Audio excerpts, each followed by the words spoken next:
Thank you for tuning into The Rewind, brought to you by The Daily Grind at Christian 105.7.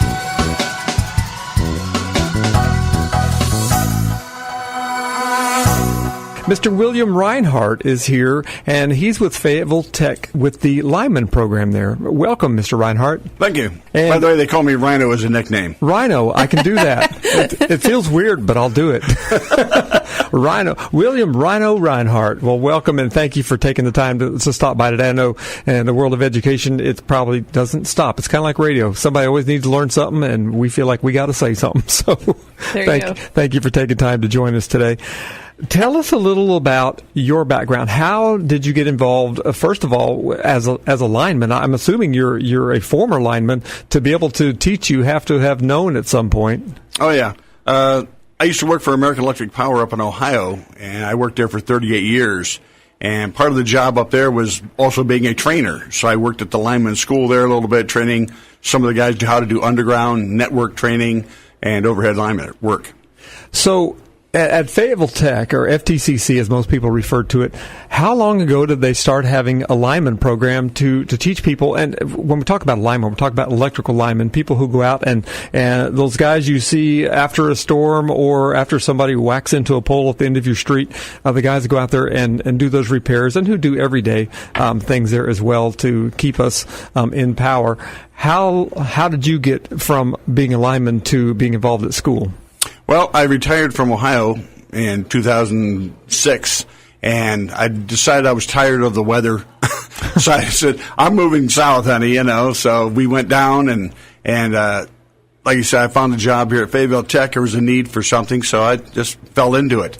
They talked about a lineman program probably for 8-10 years, and as things evolved, they finally realized that there's a shortage of linemen. And the work group is getting older, so they're leaving. They're retiring. So they have to have some people to fill in and take their place. And I seem to fall right into the groove to be the guy who put the program together with PWC type thing, coordinating the physical part of it now. The bookwork was done by my bosses and everybody up above me. But I put the case together, the outline and stuff, and submitted it, and they made some minor changes, and we decided that's what we're going to go with.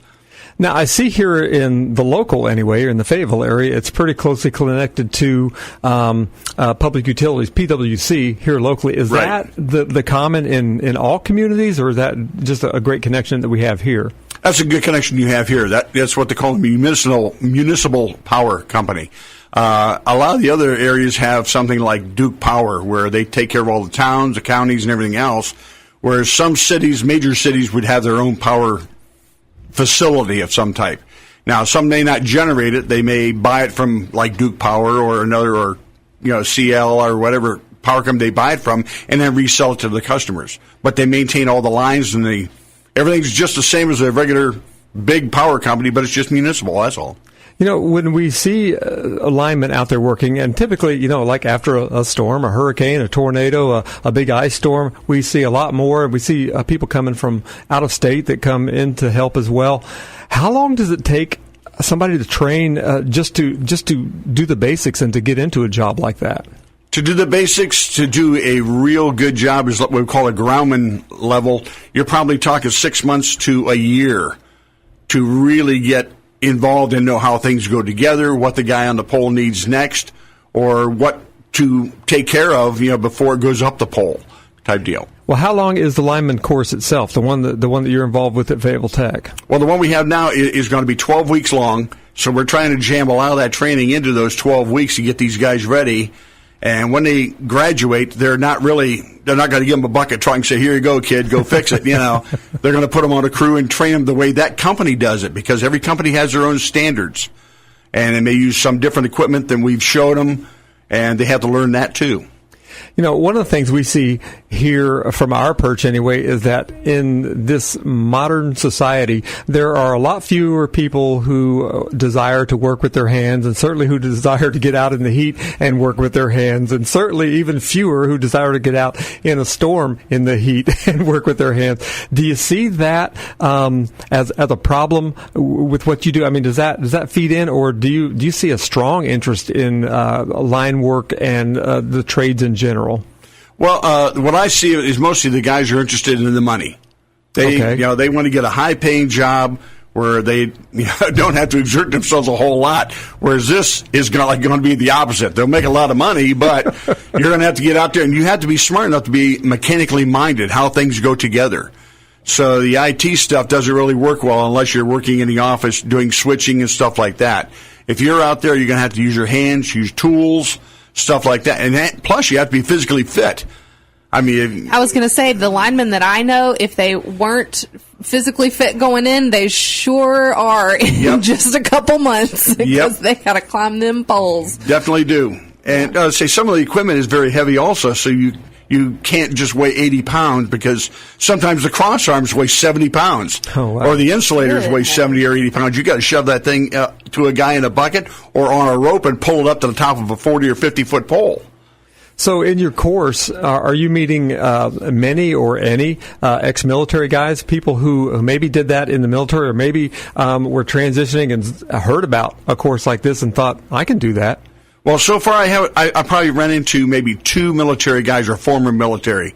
The rest have been people who are in their early 20s looking for employment. And they looked at that and they said, well, that might be interesting. But, I always tell them, guys, when the weather's bad, guess who's going to be outside? And you're going to take the brunt from the customers because they're angry. Now, you're just a messenger. You're trying to fix it, but they're going to yell at you because their power's out.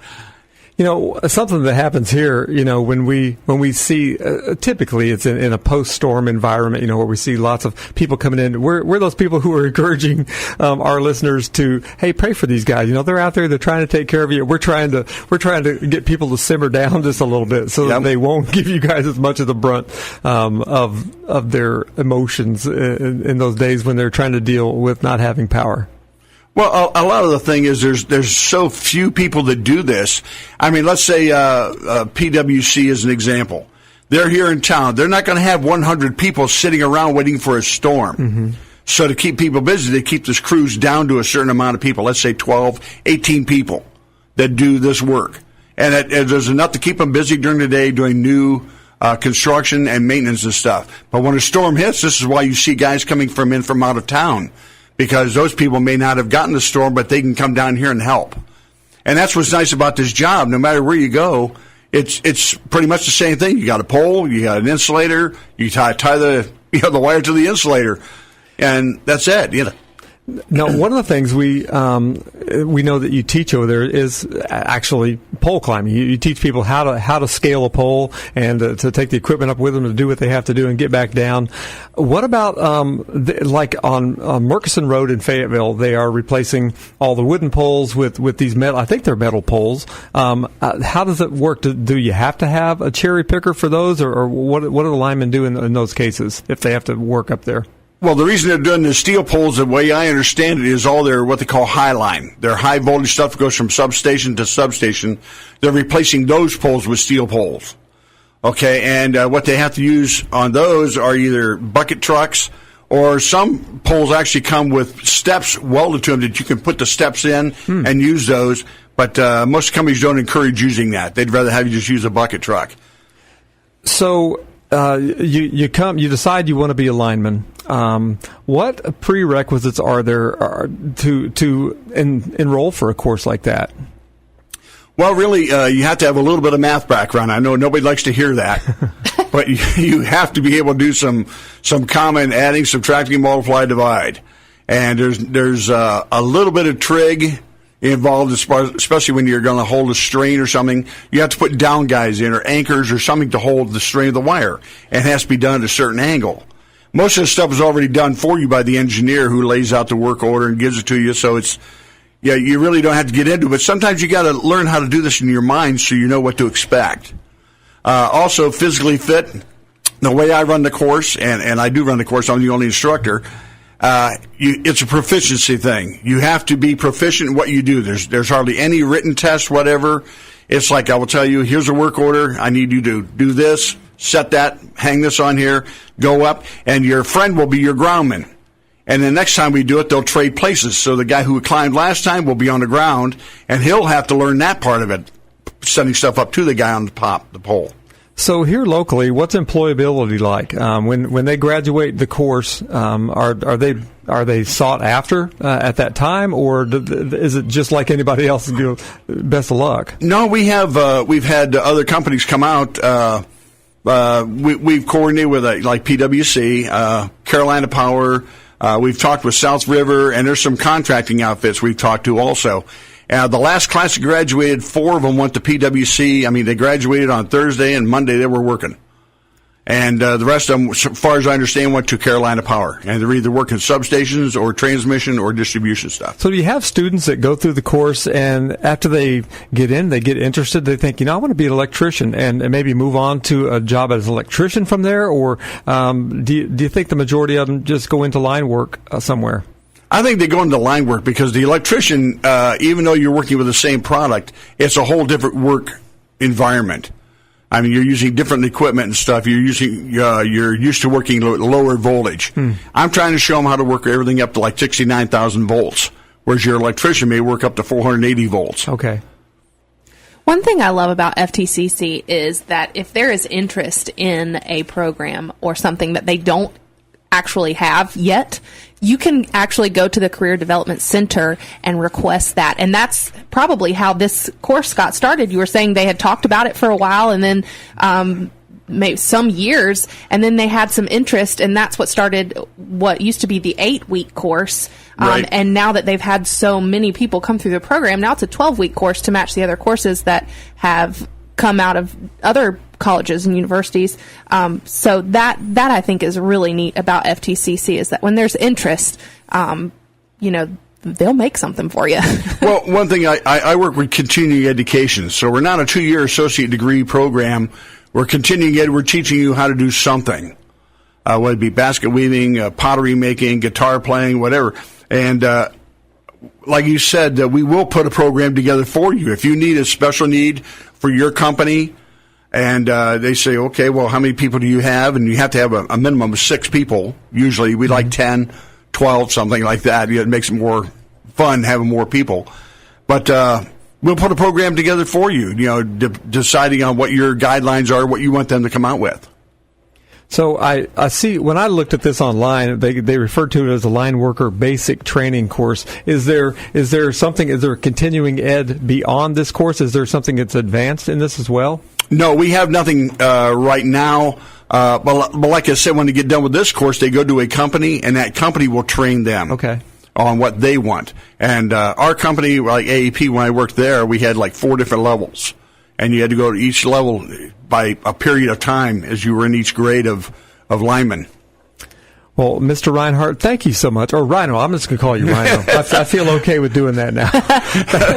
Again, we're just so pleased that you took the time to come by today. Took a break from the students for a little while. And perhaps if you're out there on Thursday, there's a lineman rodeo put on by, well, I don't know who puts it on, but I know PwC is involved in that, and Fayetteville Tech is also involved in that. And that's going on this Thursday. It kicks off at 8 o'clock. They've actually got the Golden Knights jumping in. They've got the 82nd Airborne Division All-American Chorus going to be out there. And our mayor, Mitch Colvin, will be out there as well. That's all happening just off of Santa Fe in Fayetteville. There's a big complex out there, and you'll be able to see it, I'm sure, with all these bucket trucks and everything else that's going to be out there in poles. Well, maybe not, because it's kind of in the back. Okay. It's between Bragg Boulevard and the All-American on Santa Fe. Okay. If you look on the north side of the street, you'll see there's a Fayetteville Tech body shop type deal back there, and there's also like 80 poles with cross arms on, ready to go. Whoa. So we got the Lineman Rodeo happening this Thursday, and I know Rhino said he would be out there at least for a little while on Thursday, and you can come out there and find out more about that. And, of course, you can find out anytime if you visit faytechcc.edu. Just search up in the top right corner, search for Lineworker or Lineman course, and you can find out all the details. And perhaps you could meet Rhino in person for 12 weeks in a row. And, again, thank you again for taking time to join us today. Well, thank you for having me.